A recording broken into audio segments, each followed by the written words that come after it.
Hello and welcome to a fresh new edition of Trading Hour, 11 o'clock. I'm Prashant. With me, my colleague, Pavitra Parekh.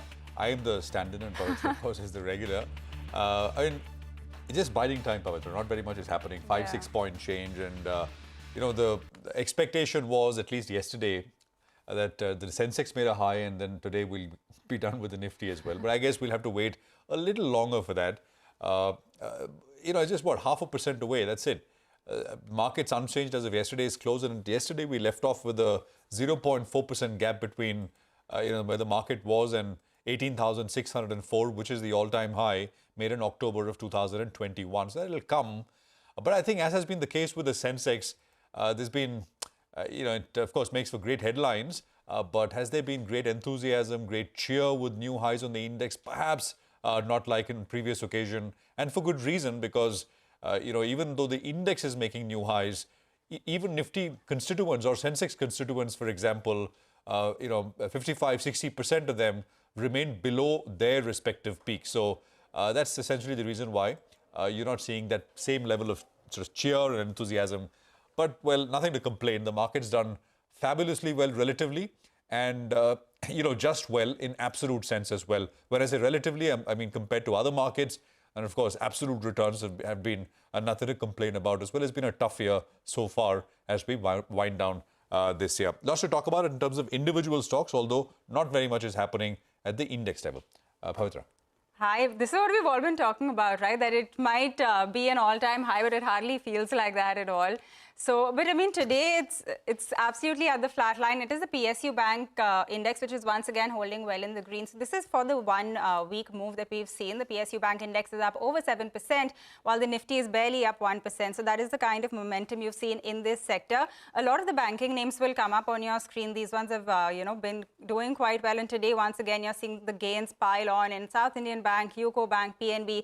A few more will be up on your screen. The real estate pack also today is holding up in a market which is otherwise quite flat. So take a look at something like a DLF. You have Oberoi. These are all doing well. And on the downside, it is a lot of the FMCG names which are seeing the sharpest cut. So that's what's happening with the market action. We will come back to this. But first up, let's invite the first corporate on Trading Hour today. Route Mobile is in focus. The company recently entered into the Saudi Arabian market in an effort to strengthen its presence in the Gulf region. The company also had a good quarter. This is the second quarter with a revenue jump of 95% if you look at it on a year-over-year basis. So to discuss the outlook, we are now joined by Rajdeep Kumar Gupta, who's Managing Director at the company. Mr. Gupta, good morning and thanks a lot for joining us. This is Pavitra. I will come back to your numbers and we'll talk about that in a bit. But first up, on your getting into the Saudi market, take us through the business plan here and what is the kind of potential that you see from this region? Okay, good morning, Pavitra. I think Saudi, we were just waiting to have this CITC license from last 3 years, and this license gave us access to start serving the enterprise customer base out of Saudi Arabia. Saudi is one of the largest market in Middle East, and we were trying to have this license for last 3 years. And finally, we have the license, which means that we can start serving the local enterprise customer, including the banks and e-commerce companies.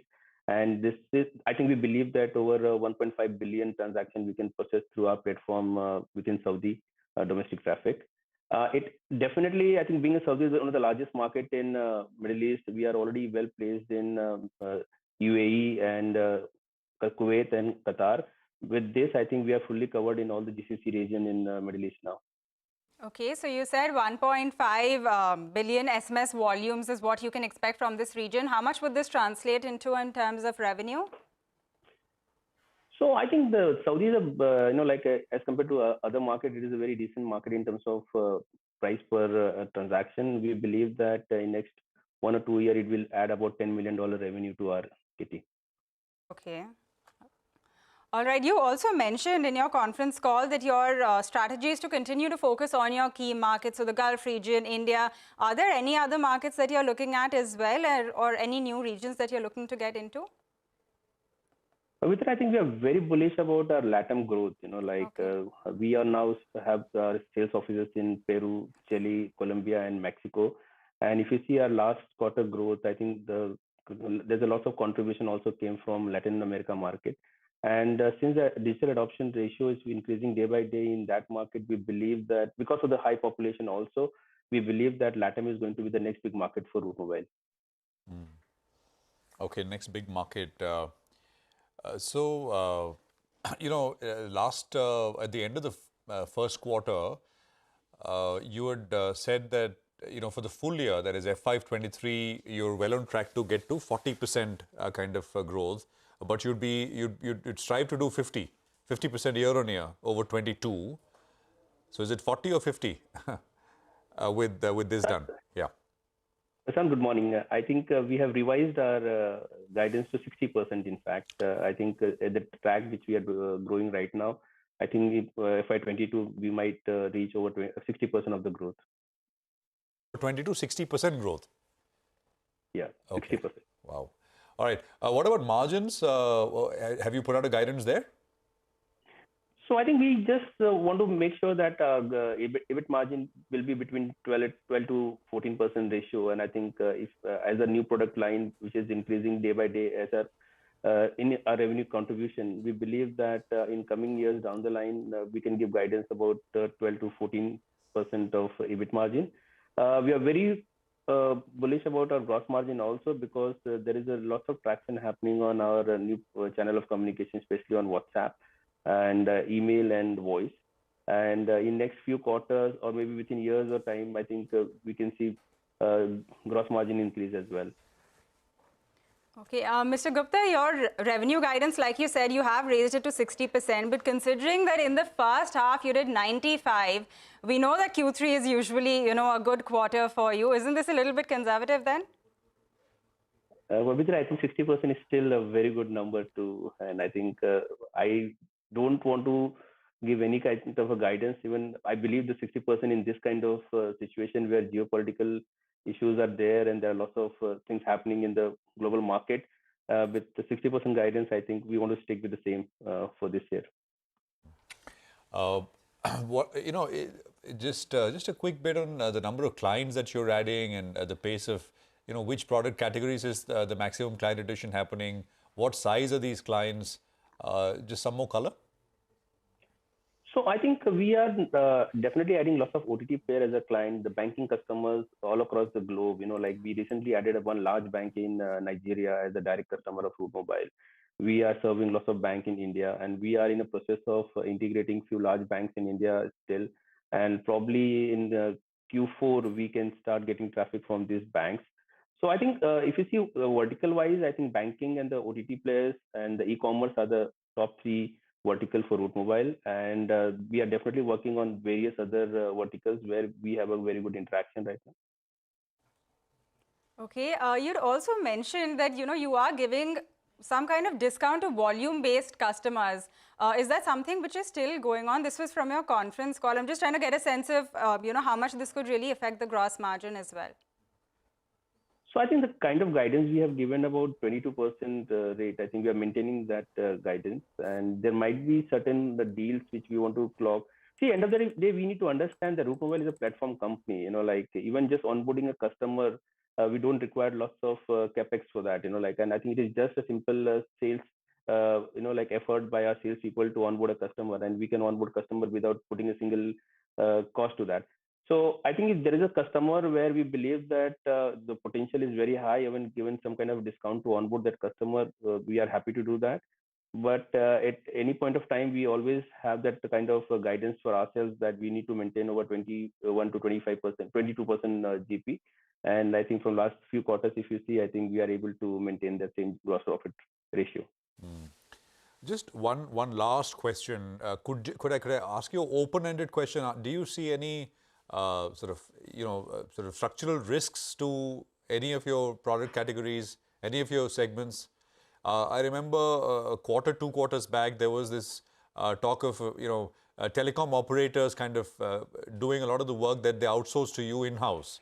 And I think at that point you had said, well, you don't see that as a risk on SMS, etc. I mean, if you want to address that, have you seen any movement there on that issue? Or largely, generally speaking, do you see any risks, on the horizon?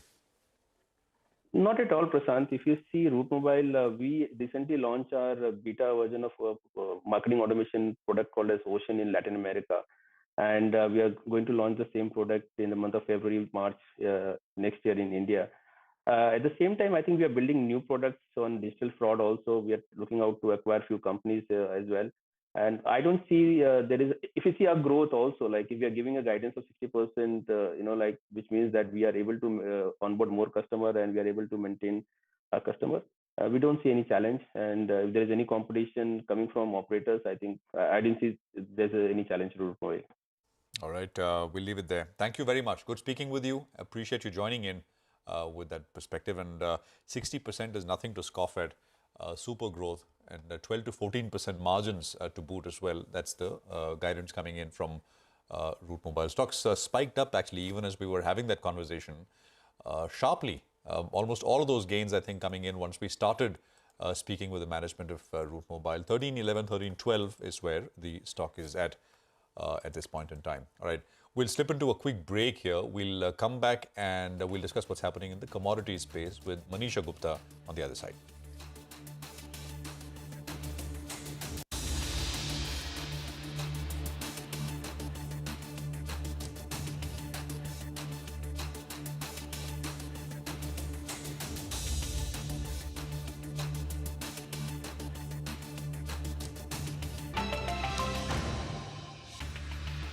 Hey guys, welcome back. You're still tuned into Trading Hour on CNBC-TV18. It is a quiet day for our own markets, but let's see what's going on in the world of commodities. Manisha is here to fill us in. Manisha, today you're looking at the precious metals. Well, I am, and it's been a good week for them. If you look at the gold prices, we are back around those 3-month highs for gold, and it's been a 0.5% gain for this week. But for the month of November, we are now up by nearly 5% in case of 8% rather for gold. And silver trading yet again close to its 7-month highs. We are 2.5% up on this week, and for the month of November, it's 11% of gains coming in. It all has been about the dollar index decline, which for the month of November has declined from a high of 113 to around 106 right now. That has been supportive. Gold and silver also taking a lot of support from the US Fed meeting minutes, which now make it a surety that for the month of December, you're looking at a 50 basis point of a rate hike. Apart from that, the rising Chinese COVID cases, the slowdown concerns when you look at European Union and US as well, where we have seen weaker economic data, also has been supportive. Markets also have seen some buying coming in on the speculative side of it. Physical buying in any case has been strong with Indian wedding season, and physical buying in case of Middle East and European Union also seems to be picking up. If you look at the global central bank buying in sense of gold, well, the last quarter was the best perhaps in 50 years, and the expectation being that with the kind of slowdown concerns that we are looking at globally, central bank buying is going to be one thing that will continue to support gold. Okay, silver in focus, Manisha. Thank you very much for that. We'll take another quick commercial break. We're back. Midesh Thakkar is going to be with us of Earnings Wave. We also discuss his top trading bets. Stay with us.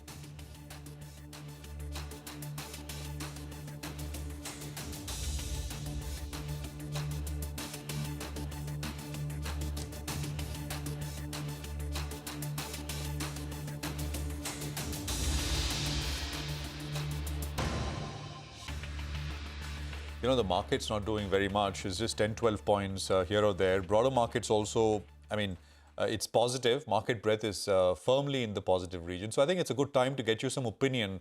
And this is global opinion that we got our colleagues in Asia. Chris Wood, of course, who's a market veteran, is with Jefferies, writes the popular Greed and Fear note.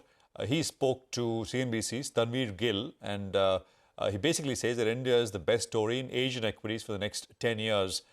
Listen to some of that opinion, and we'll see you right back. Well, I think the Russian economy has been hurt from a domestic demand standpoint by all these sanctions, but clearly other people will buy oil at a discount if it's available.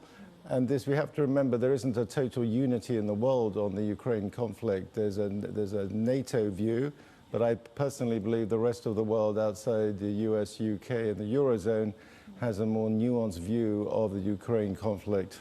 And therefore are not prepared to make those sacrifices. As an investment opportunity, I think about how the Indian refiners are actually plugging the gap, buying oil from Russia at a discounted rate and then at a fairly discounted rate, sending that refined oil to the West.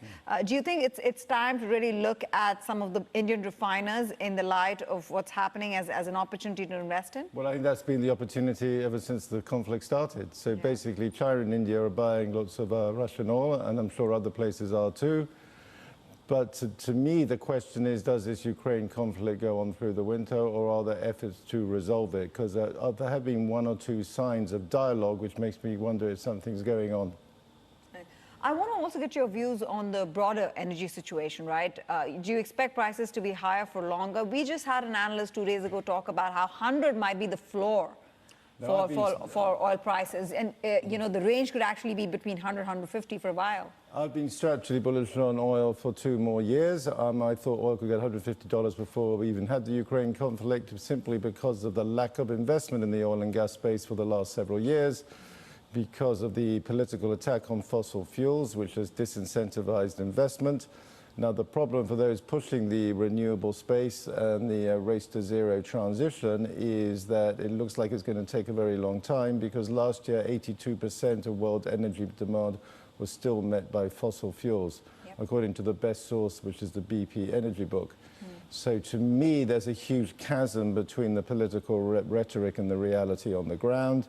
And my guess is we're going to have another investment cycle in oil and gas. So the near-term risk for the oil and gas energy stocks, which have been the best performing sectors last year and this year, is clearly the demand risk from a recession, and we're seeing some concerns about that. But I think this cycle's a little different because of the lack of supply. And then we've got the key variable out there, which is obviously the Chinese demand. So although the market's worrying about demand destruction in the energy space next year because of the recession concerns, the only area we have actual evidence, concrete evidence of demand destruction right now for energy is in China.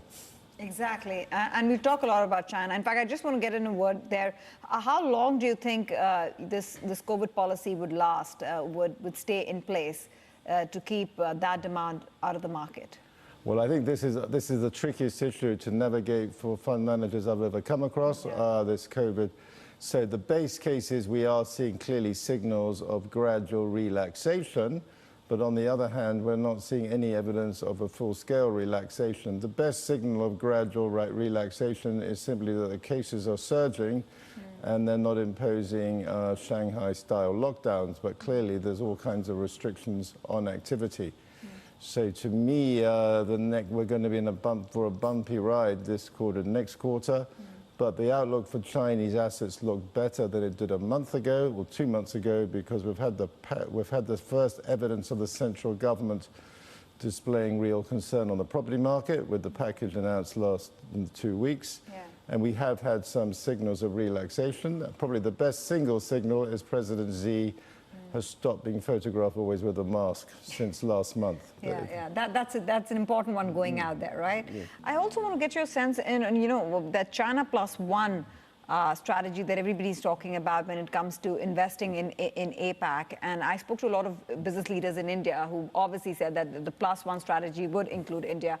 Now, between India and ASEAN, we just had the election wrap up in Malaysia. Malaysia have a new prime minister. You know, it seems like there's a fair amount of competition. Who will come on top? There is. Well, the China plus one story is not new. It's been going for 10 years plus. And so up till now... But now it seems like India is that plus one. Well, no, India has the potential. I think up till now, the biggest winner from India and China plus one has clearly been Vietnam. Vietnam's an old-style Asian FDI-led investment story. So that's the past, but I would say for the next 10 to 15 years, India has a very good chance to really to exploit this whole trend, because India now finally has a coherent policy under these production-linked incentive schemes to attract foreign direct investment. So that's a big start. But the other thing India has over the ASEAN countries, it has the allure of a giant domestic market for the next 20 years. Just like China had that promise back in 2000. So yeah, I think India, providing India's political stability and the current government can stay in power and build out this policy, I think it's got a huge opportunity. What would that mean in terms of the size of the economy? That's just icing on the cake. India is already the best story in Asian equities for the next 10 years. Because of the demographics, because of everything's going on. If they get an FDI story on top, that's just icing on the cake, but you don't need that to happen. But if you're saying 20 years, it's going to be a very commanding domestic demand story. We're talking about 5 trillion plus on the economy? Yeah, but from a stock market standpoint, though, this is just a big domestic demand story. But what's been interesting about India this year is just how resilient it's been in the face of monetary tightening. And that's because we have a new property. It's the opposite of China, where there were 2 years into a property upturn, residential property upturn in India after a 7-year downturn. And there's very positive multiplier consequences from that property upturn. All right, that is Chris Wood talking on a whole range of subjects, everything from the energy markets to what's going on in China with their zero COVID policy, as well as on the Indian markets. He's saying we have been resilient so far, and it is perhaps the best story in Asia for the next 10 years. So that's an important word coming in. But let's also get you a technical check on the market. It is absolutely flat. Right? It's around 20 points in the red right now for the Nifty. The mid-cap index is holding in the green right now. It's around 0.9% higher. So that index doing quite well. Let's get you that technical check. Mitesh Thakkar joins us now. Mitesh, good morning, and thanks a lot for joining us. You know, like we have been saying, there isn't much happening on the markets today, but is there a call that you would take on the index level? Yeah. Good morning. So I think, yesterday we cleared a very important pivot. The Nifty, if you were to, rewind back for a few days around the 15th, 16th of November, made important hourly highs around the 18,420, 425 mark. So I think a decline to those levels would be a welcome buying opportunity. Then take a 50-point kind of a stop. So 18,420, 440 becomes your buying zone. Take a 50-point stop, let's say about 18,350, 380. And take a long over there if somebody doesn't have a long. If somebody has a long, I think, 18,380 becomes your trading stop loss. So any intraday dip today would be a buying opportunity for us. We are trading with really long bias. Looking at the Nifty to test the all-time highs of 18,604 and eventually get past that. Mitesh, any individual trades?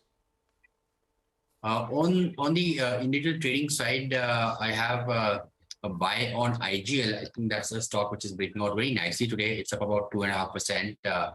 That's a buy. Keep a stop below levels of 421. Look for targets of 445. And Jubilant Food, after going through a big correction, is trying to reverse. It needs to clear the highs of 555. It's made a high of around 554.5 today. So above 555, it can give a stronger bounce back. By then with a stop at about 548 for a target of 572.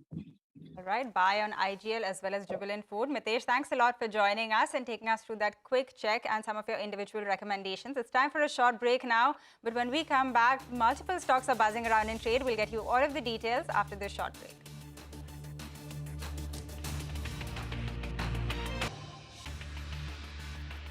Welcome back. You're still tuned into Trading Hour, and let's talk about some individual stocks which are moving around in trade. Oberoi Realty is one of them. It's up over 2% right now. This after they have issued a clarification on their EGM. So Sonal is here to tell us more about that. Sonal? Thanks a lot for that. Well, yes, back in the week, Oberoi Realty had come out with a notification that they will have an EGM on 1st of December, and this would be with respect to purchase of one or more residential premises in the project 360 West. There were a lot of questions about how they will be funding it, since it's around 4,000 crore rupees, and more details on the same. So the company has gone ahead and issued that clarification as well. They have spoken about their 32.5% profit share in this particular project, and they already have pending receivables close to 1,200 to 1,500 crores from Oasis Realty, which is basically the subsidiary under which this project is being commissioned. So company will be paying 4,000 crore rupees for buying these projects over next 12 months, and they say that this consideration or this transaction that they are taking place is effectively cash neutral, because company will be able to recoup pending receivables from the 32.5% stake. That's around 1,200 to 1,500 crore rupees. They will continue to remain the main seller of the unsold inventory, that is of 360 West, and it's a big luxury project for the company. And stamp duty that they're paying right now of 6%, including the metro cess of 1%, will be allowed as offset for any future sale of these projects. So they have issued certain clarifications, on the back of which ICICI Securities says that companies continuing to retain control of entire sales of the project, and the fact that the company has gone ahead, clarified that it's going to be a cash neutral position. This will allay a lot of investor fears, and that's why they are positive on the stock, and the stock is higher in trade today. All right, Oberoi Realty, some relief, 2.5% higher, but Sonal, Axis Bank is also on focus, right? On the back of positive management commentary at the analyst meet? Oh, yes, that's right. And the big focus that the company spoke about is on digital and also on fundraise. So let me start with the first point where they say that investment in digital platform that's boosting their cross-sell opportunities. They also speak about their partnerships with Citi and Flipkart, which will make them one of the biggest credit card platforms in the country as well. On their book, they say that yes, delinquencies are much lower than their peer private bank average in the retail category. Asset quality for them continues to show signs of improvement, and they are sure of being able to cope with any macroeconomic headwinds because they have sufficient provisions in place as well. Jefferies has a buy rating on the stock, and they talk about valuations. This is something that other analysts have spoken about as well. They expect valuation discount of 40% to ICICI Bank to narrow a little bit. Capital raise will be watched. UBS says that bank reiterated their medium-term loan target of 5 to 6% growth, which is higher than the industry, and they also expect the valuation gap with the other banks to narrow. JP Morgan says that tech investments have come to the last stage, and now they'll start showing in their books, and glide path of cost to assets reducing by 25 basis points is something that they expect over the next 2 years. They also expect credit costs to normalize over the next 12 to 18 months, that is. All right, Sonal, thanks a lot for getting us all of those details. The other stock which is doing well is PVR. This is gaining on the news of a new multiplex as well as IMAX opening in Kerala. So Vaishta is here to tell us more about that. Vaishta? Hi, Pavitra. Thanks for that. Well, we are nearly towards the end of the weekend and it's a Friday. So back to talking about movies. PVR has opened 12 screens at the Lulu Mall in Trivandrum, and the PVR presence in the city is now at 14 screens with 2 properties. PVR's presence in all of Kerala is at 27 screens in 4 properties, and PVR's global presence now has gone up to 876 screens at 176 properties in 76 cities, which includes India and in Sri Lanka. There is a strong upcoming film lineup. The Hindi dubbed market is seeing strong acceptance from other regional genres such as Kannada, apart from Telugu in the past. Now there's some emerging green shoots in the Hindi content with a decent pipeline for remaining part of Q3 of FY23. There is Varun Dhawan starrer Bhedia, which is releasing today. There's a Ranveer Singh starrer Circus. Also, we have Avatar and Vijay Deverakonda starrer Kushi. Back to you. Yeah, there's a lot lined up. Avatar, of course, is going to be the big one. It's a big budget movie, and that's something to watch out for. PVR at 1861. We'll take a break here. We are back. We'll discuss market fundamentals with Sunil Subramaniam of Sundaram Mutual Fund on the other side. Stay with us.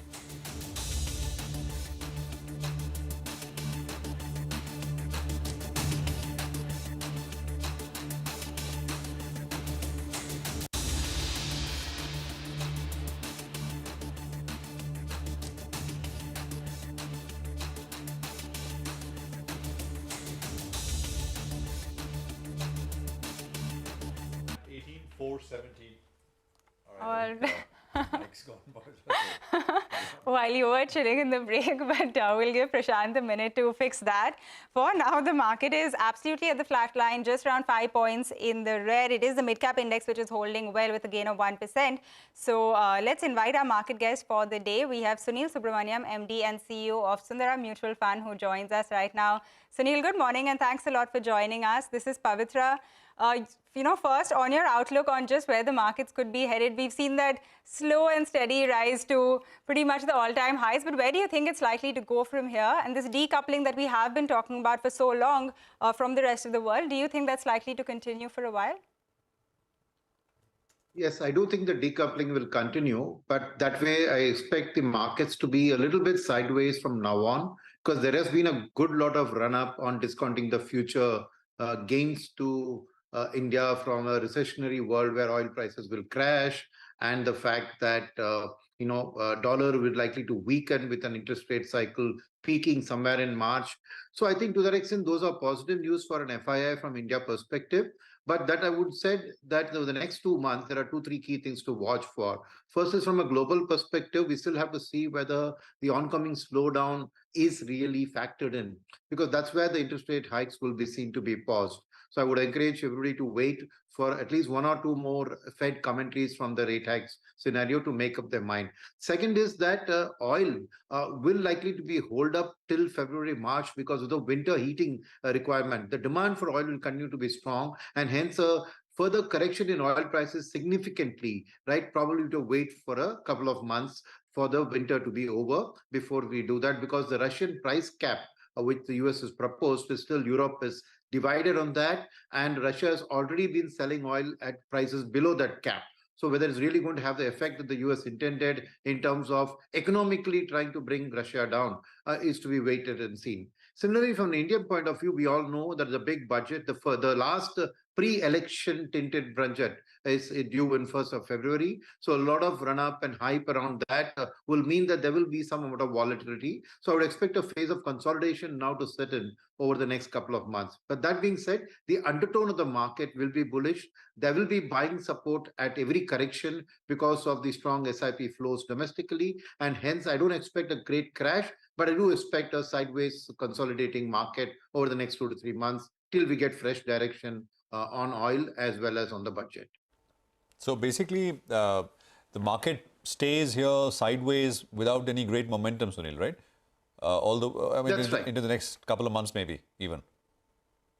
Yes, because see, there is enough liquidity. See, if you look, Prashant, between October to June, when the oil prices went up and there was panic, I think 2.5 lakh crores of money went out of India. From post-July, when the rate hikes have been confirmed and you have the correcting oil prices, you've seen about 80,000 crores of that come back. There's still about 1.7 lakh crore of money which went out of India, potentially in the short term could come back. But like I said, it'll wait for fresh direction. All right, got that.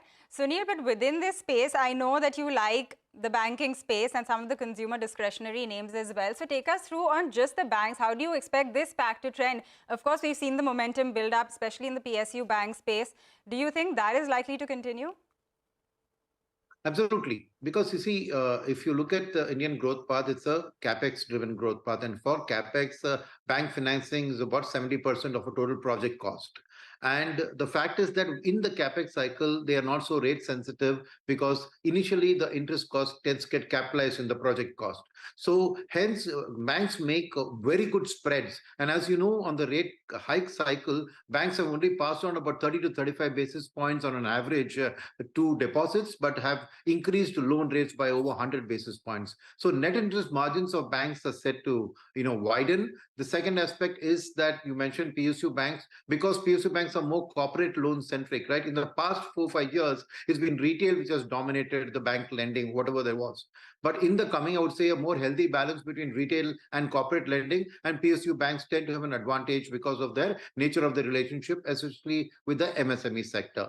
The third aspect is that in this period of a U-shaped recovery in the credit side, I think the NPA cycle has also eased up. So there's a lot of provisioning, excess provisioning made by banks during the COVID phase, which will have the ability to get written back to P&Ls. So there'll be a lot of stability to bank earnings, because wherever there's a quarter where they feel that it's not so great, they'll have the ability to write back some provision to maintain a consistent EPS growth path. So overall, I think that while some banks have been discounted a lot more in terms of the future growth potential, it's quite a wide variation in price to book between various banks, and there's a lot of scope for money to be made in the overall banking and financial services space. And I'd like to include the fact of good quality NBFCs also participating in this good growth momentum.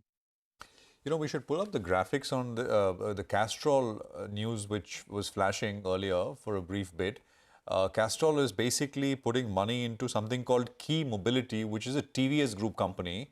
And I think the size of the investment is sizable. Just under 500 crores is what I did see that. We'll have the graphics up, which should confirm that.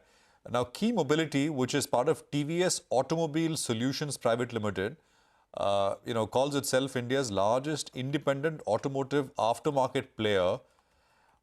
And it's got other investors like Chris Gopalakrishnan, who was, the ex-CEO of one of the founders of Infosys, amongst others. From what I can understand, it seems to be like a full stack online to offline garage aggregator. I mean, bringing workshops around the country together under a single platform on a digital platform. So this is interesting. Castrol as a stock has seen a huge amount of underperformance, along with other names in the space like Gulf Oil, etc. Castrol, of course, is the leader, but it's not done anything for a few years now. So this is an interesting development. We'll try and have the management speak to us about this in terms of what the strategy, etc. is. There you go, 490 crores. They've picked up a 7% stake in Key Mobility for 487 crores. That's a sizable sum, sizable investment coming through from Castrol India. So that's news flow in that sense. Sunil, apart from banks, financial services, what else is your team bullish on? I think consumer discretionary, especially auto, we continue to maintain the fact that auto is going to see a growth from all three components of its business.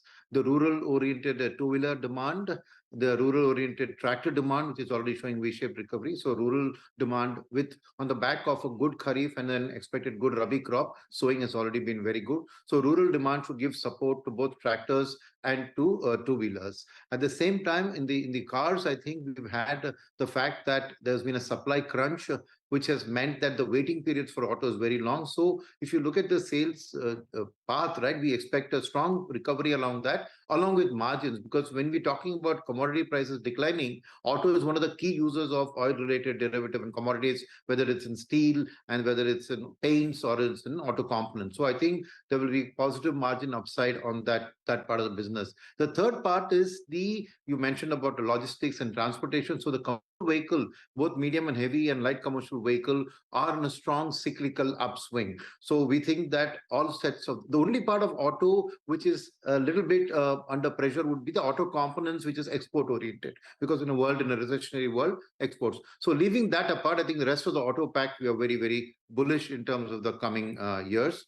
The second aspect that again continues to be housing and real estate within the consumer discretionary space, because we don't see that even with a 100 basis points rise in home loan rates, still housing is still, from a borrowing perspective, probably affordability perspective, at about a 2.5 decade low. And so that pressure on the new sales is going up, launches are going up. So housing continues to be a medium-term story, which should have a spillover on the rest of the economy. The third aspect is the industrial SPAC, right? Where with all this government capex continuing, as you saw, the government's half-year fiscal deficit are only at 37% of the full year. So the government's capacity to spend for the second half of the year is significantly enhanced. And in the run-up to the budget, with the budgetary announcements around infra likely to continue, we think overall industrials as a pack, because there's also the PLI-driven capex, especially in electronics and chemicals, and that which is coming through. So, and over the medium term, maybe in a year and a half, private capex should be up and roaring.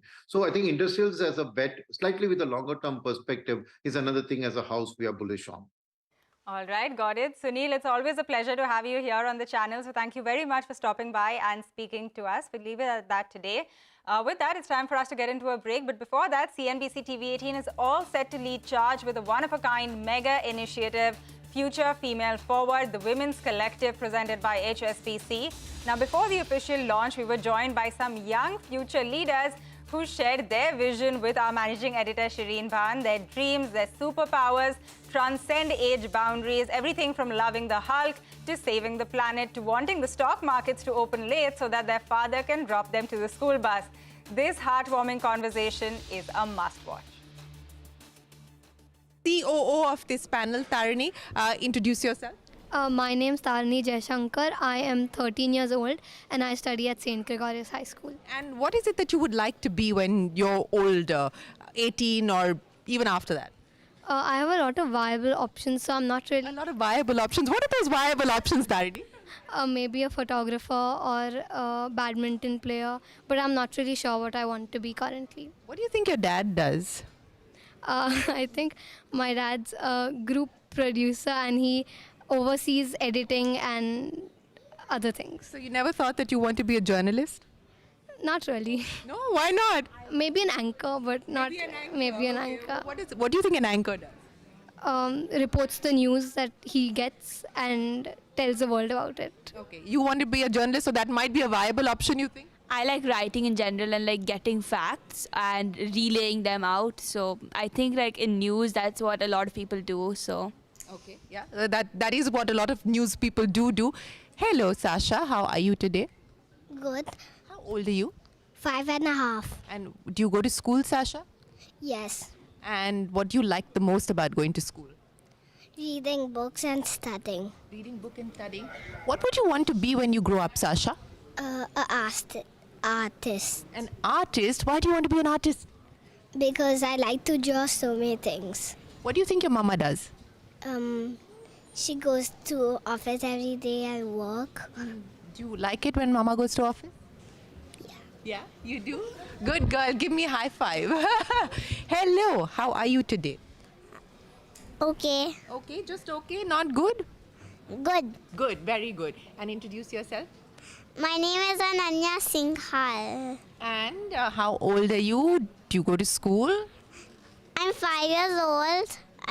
I go to school. Do you like going to school? Yes. If you were to be given one superpower, what would you like that to be?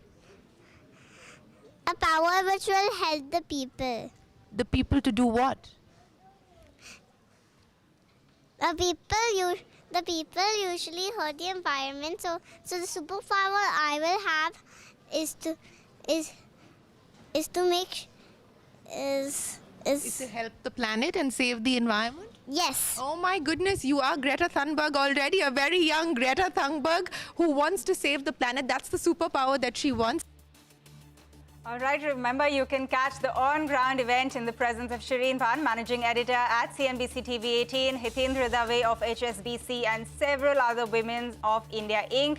live this evening at 5:30 p.m. and onwards. Also in attendance will be some of the most influential voices from the business, entrepreneurship and entertainment spaces. So don't forget to tune in to CNBC-TV18 at 5:30 p.m. today.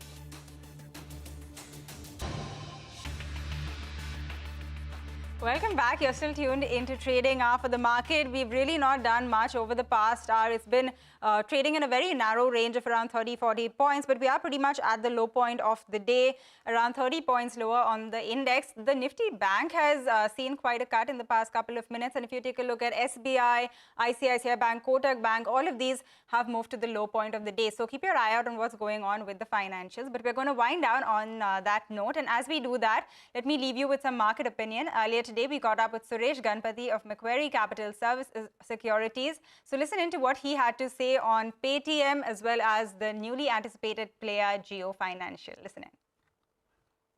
GFS with the kind of people that they have on board already and the kind of capital and wherewithal that the entire group, in fact, Reliance Industries has in terms of execution, they can be a formidable force to reckon with over the course of next, say, 5 to 10 years. The biggest advantage that JFS has is the enormous amounts of data, the reach in terms of the customers, the reach in terms of the distribution outlets that they have got. And on top of that, they've got the capital and the ability, obviously, to eventually lend and make money out of it, assuming, of course, they go about hiring the right kind of people. So clearly, that can be pretty disruptive to the NBFC as well as to the fintech ecosystem. So the segment, of course, where they have, of course, positively surprised this is on the financial services front, whereby the growth in the distribution business that they have been seeing month after month, of course, is pretty strong. So to that extent, there is a positive surprise there, and there has been a little relative amount of cost consciousness also from them. But as I said, we still need to see accounting profits, and therefore there the visibility is still pretty low. So we'll see how things evolve there, and of course we also have to see how the competitive landscape as well as the regulatory landscape evolves.